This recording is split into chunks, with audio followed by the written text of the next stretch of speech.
Peace. This is Fader Rock. MOR, Masters of Reality. TNR, the nation's roughest crew of scarce elements. G4, you know what it is. And you were tuned in to GFG TV. Yikes.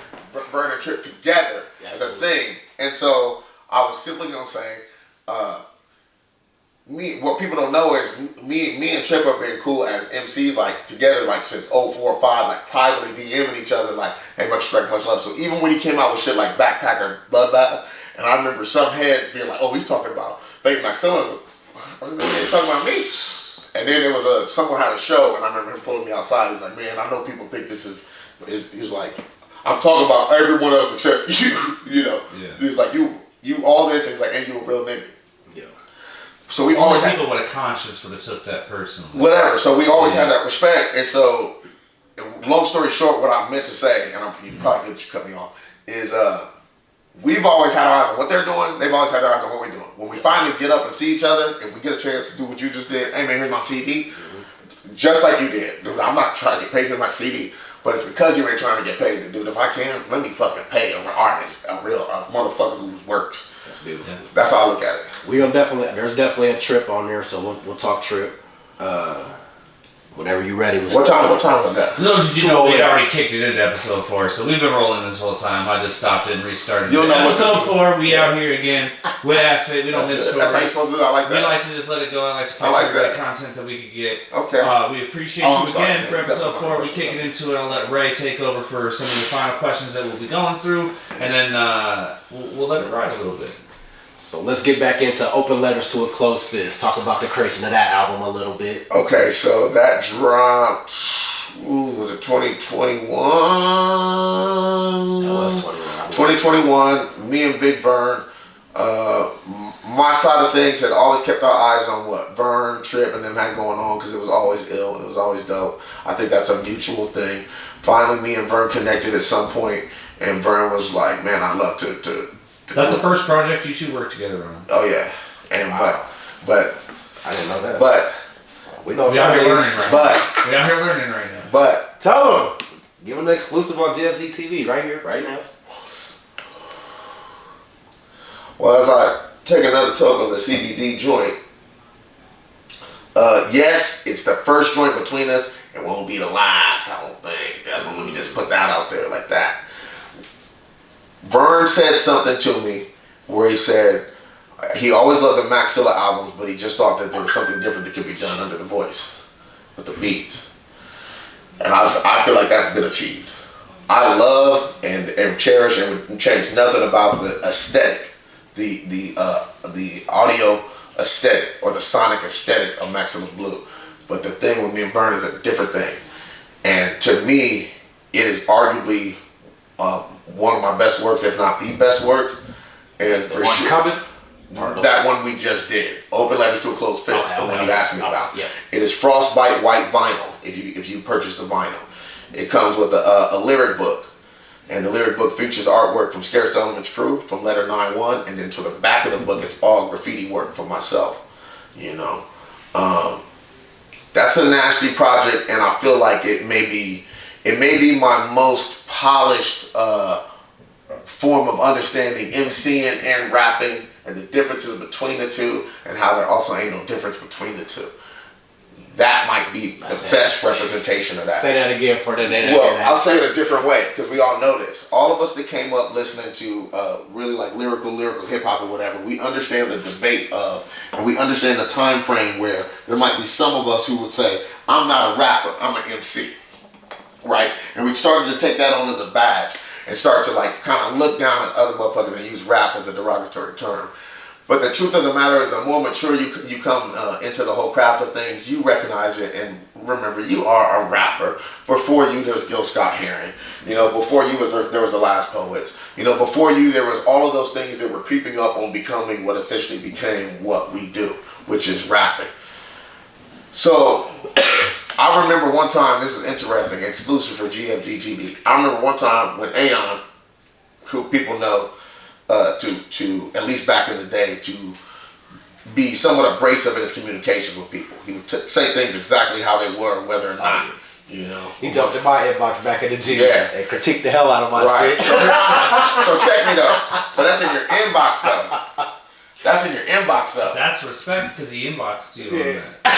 I suppose. I suppose. But he flames at people publicly too. Try to have you like 2010 on Facebook. Check me out. That's your inbox. I remember there was a thing that came out that said something about Tripp was the best rapper in Iowa. Yeah. And I was Tripp at the time, and he looked at me and he's like, "You know he is the best rapper in Iowa, don't you?" Like that. He said that to me. And you know how I just said, I suppose? Yeah. The sentiment that caused me to give you that physical, emotion that you're seeing right there is the same thing I felt when he said that thing, like, fuck out of here type nigga. Because of the pedigree I came from. And what I was telling y'all about earlier. You show up at the gym at 7:30 to rock. You don't be at lunchtime being like, oh, I couldn't make it there because there was too many people in the crowd and I couldn't get through. No, dude, you go and you slaying 3 or 4 or 5 heads. You mad at yourself if you're repeating words between this battle and this battle, all on top type shit, all that. Like that, for real type shit. And so because that's my pedigree, I'm not even at that time able to hear and accept and be like, man, he good. I like the nigga. I told him I like the nigga. You know what I'm saying? You know what I mean? That's like how you feel. You know? Truth be told, that motherfucker cold. But here's the thing that a lot of people don't understand about me. For me, there's a point that you get to where at some point we're not even being compared to each other anymore. You know what I mean? Like there is no, oh, but I'm better here, or I'm just that, whatever. It's like, no, nigga, you're the god of war. She's the goddess of harvest.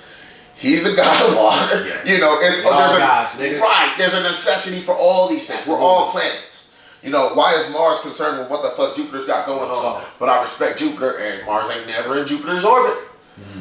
Right? Mm-hmm. But we can all exist. I like how you put that. But we can all exist.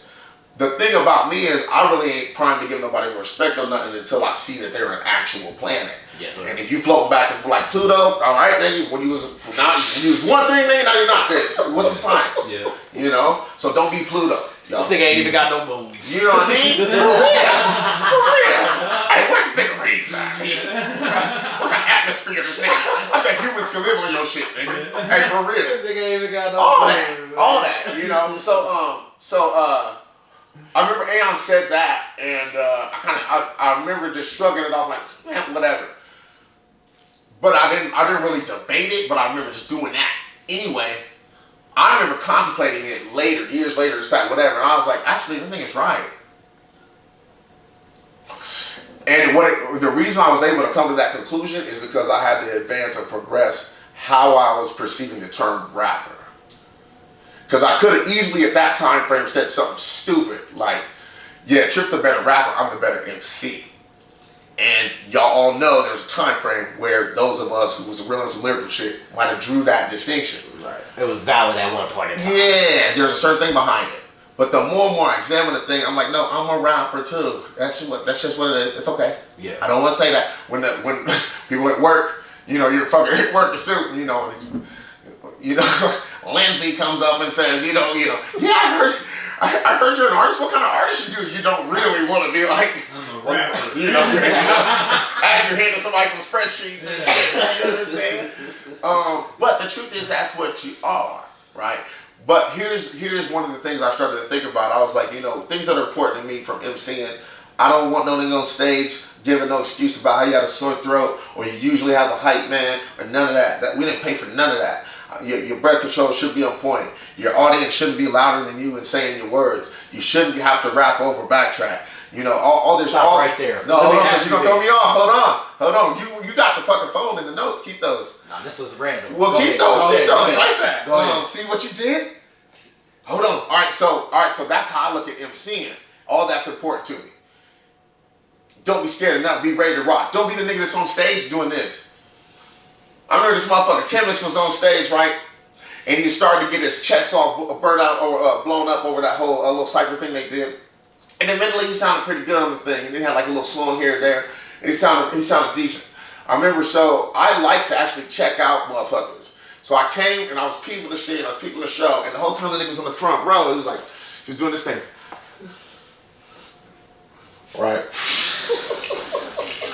I'm the type of motherfucker. If anyone's ever seen me at a show, if the music is bumping, I'm feeling it. It's moving my spine. Nigga, I'm at the front row because like bitch, like the music brought me there. So I'm gonna come there. I'm gonna be there. I'm an MC, right? That's a distinction on Tripp. That's my badge at the time. So I'm holding that. I remember I went and talked to the motherfucker afterwards. I was like, hey man, you sound good. You putting your shit together. You presenting well. But open your eyes, fam. Just open your eyes. Cause I enjoy looking through the souls on the MC that's out on the stage, especially if they talking shit. I love that. Yeah. That's happened before. You know, we go up to fucking Minneapolis, there's motherfuckers talking shit, packed out show at First Ave, 7th Street, and they talking shit, you know, cause these motherfuckers from Iowa's going on, and then you killing these niggas on stage, and the whole time you killing them, you like this, these niggas souls melting, cause they up next, cause they local. They don't want to be up next after you now though, right. But they gotta be, right? Yeah. So that's my mindset from MCing. The whole thing of, you know how sometimes you rapping, you'll see, I don't know if your mind work like this, but I'll be rhyming, I'll be on stage, crowd full of people. For whatever reason, I'm looking all the way to the back. I'm trying to maintain and handle everything, control everything, make sure I hit both sides of the stage as I'm rhyming. Look back there, someone comes in the door. For whatever reason, my attention's fixed on it, right? Goes to the bar. For whatever reason, my attention's fixed on it. Meanwhile, I'm finishing up verse 2. Orders a drink. For whatever reason, my curious ass, nosy ass fucking mind is like, I wonder what kind of drink she just ordered. Why you rapping? Bitch, I'm rapping. Now I'm finishing the chorus and I'm getting ready for verse 3. I don't know if this happens to you. Now we're talking craft shit. But I'm bringing it up because these are things that MCs deal with, you know. I would be in those sort of situations as I'm rhyming, as all that's going on, and then I remember telling myself, Fate, you better focus on your fucking words. You better focus on your words. You better fuck up. You better fuck up. And then like boom, boom, boom. And here's the thing: some shows, boom, I focus on the words. I'm back on. Some shows, I fuck up. But now, how do you fix the fuck up? I'm able to freestyle the rest of the joint, or I realize that I'm saying the hook again when it should have been done. But okay, now I'll just say it these 4 bars as if I meant to. I realize I fucked up for the first 2. Say it 2 more, and then go into the joint. Because I do enough like, as I go, and then I start again type shit. I do enough type shit like that anyway, to where when you lace that, along with like some strategic type cover-up type action, you provide a different dynamic to the shit. Well, to me, that's all MCing, right? I started examining the word rapping and thinking about it, and I started thinking about Tripp, and I started thinking about what Aeon had said. And when I began to say, no, I think dude is a better rapper than me. And I don't mean that like I'm a better MC, he's a better rapper, because Tripp's a nasty MC. That's what I mean. 2 things could be true at once.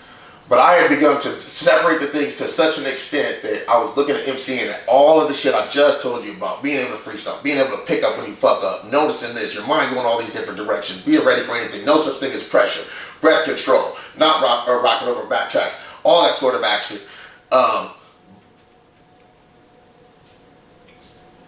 But that cat was doing things that even though they were saying rough and straight up things, they still knew how to appeal to the ear. And they did it in such a way where it was, to me, it's masterful, kind of like when you eat someone's food and you know they put their foot in it and it's rocking for real, and you're like, okay, like, all right, you didn't just cook this for old people who may have dietary restrictions, so there ain't no seasoning. You did this to it, and you did this to it, and you did this to it. For all I know, this is your best time ever. When I recognized that I heard that in Tripp's music, I heard shit, that, you know, it just sounded good, and there's certain points and certain things from an MC standpoint where I'll be like, man, I want to say that because that feels like this, or it's this, that, whatever. He had every right to go that route because a master at a certain level is going to rock the way that master rocks. I would rock a different way, but what I understood when I would go back and listen to Maxilla music at the time is that there would be instances where you could hear I didn't give a fuck about the listener. How long the rhyme went, how abstract it was, how tough it was to decode. You know, I've heard people be like, you know, but the fake got flow. I don't know what the fuck he was saying. And I remember a homeboy of mine, the homeboy from the group Supervillains that was with me, just sold the 200 joints out of the trunk. He was like, I remember him being like, he's like, man, yo shit, man, you be rocking your ass off, man, but motherfuckers at the crib, man, they don't know what the fuck you be saying. You know? And I remember he said that, I was like, yeah, remember though, we was listening to Wu and shit, and there's all this like certain like, you know, mathematics and pre-knowledge and shit, and it's all decoded, but that's what makes the shit dope, is because you're having to decipher what the fuck you think another motherfucker is saying. Mm-hmm. And I remember my boy Silk Sean was like, yeah, but you worse though. But you worse. Yeah, you worse. Yeah. But here's the thing though. And my music, when I go back and listen to it, there are times that I don't bend. And I hear that. I hear how this could have been smoother to the ear. It could have been nicer. It could have been more. It could have drew the listener more in because of its marriage to the rhythm and its marriage to sounds and vernacular that it's going to slide into the eardrum a little bit differently. And I wouldn't bend. If anyone's ever heard Aeon's music and couldn't necessarily get into Aeon's, this is the same principle I'm talking about, but he's further down the spectrum. Right. He bends even less. So he will take words and use them at a certain length and a certain pentameter and rhythm to where you can get it if you want to work to get it. And he doesn't mind saying to you, well, it don't matter if you don't show up to work. Right. People have not shown up to work here for the last 25 fucking years. So we gonna do this way. I'm not quite that way on everything, which is why there's some of my shit that even if people don't necessarily get it, they can at least rock to it. And I think being a dope rapper, which is not a bad thing at all, which is what we all do, and I aspire to do, which I think Tripp does incredibly well, is finding the balance there in consideration of the listener to some extent. Yeah. And I think, yeah. We've talked Tripp already, so talk about the first time meeting Tripp. Do you recall that interaction? Yeah, I think so. It was probably 05, 06, 07, and it was a gross domestic product, which is an event put on by New Orleans Music Coalition. And I can't remember what venue it was at. It was somewhere downtown. I can't remember if it was Hy-Vee Hall or if it was I don't know, bigger venue, whatever. Java Joe's, nothing like that. It was something. It definitely wasn't Java Joe's. It definitely wasn't the Muse. Okay. I don't think it wasn't Seven Flags. I don't know, man. I don't know. But it was going down, and at the time, prior to that, this was the MySpace era. Yeah. And at the time, I was still part of Gutter Brothers. Max and Blue hadn't dropped just yet. And I remember Tripp had some joint. It was a real long joint. I can't remember the name. 1,000 bars of running. 1,000 bars? Yeah. And I remember hitting him up privately at one point and be like, hey man, your shit's ill, man. You know, respect. It wasn't that though. Wasn't there 5 stages of death? That's what it was. Okay. It was called 5 Stages of Death. Or something like that. And I hit him up privately. It's an old MySpace message. And he just came back because our music was out to him. He's like, hey, mutual. Well, that was it. Yes, sir. Next time I actually ended up meeting the cat in the flesh was at the Gross Domestic Product event I'm talking about. And I met him late, I think. And at most it might have been a handshake because he had gone to perform. I think we had got through performing. I'll never forget because there was some little girl that came up and she tried to get her. She was like, will you sign right here? And she said she wanted me to sign like her titties. Yeah. And I was like, man, I can't do that, dude. I got a daughter, you know. And I sent her off. And right after I sent her off, there was someone that when they got sent off like that, they almost bumped this other person out of the way. Where the person that came in right here was looking at our merch and looking at Tripp's merch. And at the time, Tripp's wife was behind the joint. Yep. He was doing his thing.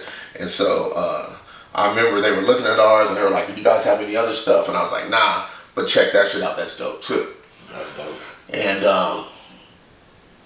I think after that, dude, he may have came in at one point and I shook up with him. And I suspect, and I think I saw my peripheral vision that his lady may have relayed to him. Absolutely. That like, hey, dude was on that. Solid. But, so that was a brief little thing. Since then, there's been different things. I popped up at his wedding. One of the few and the last I'll ever go to. How many records y'all got together?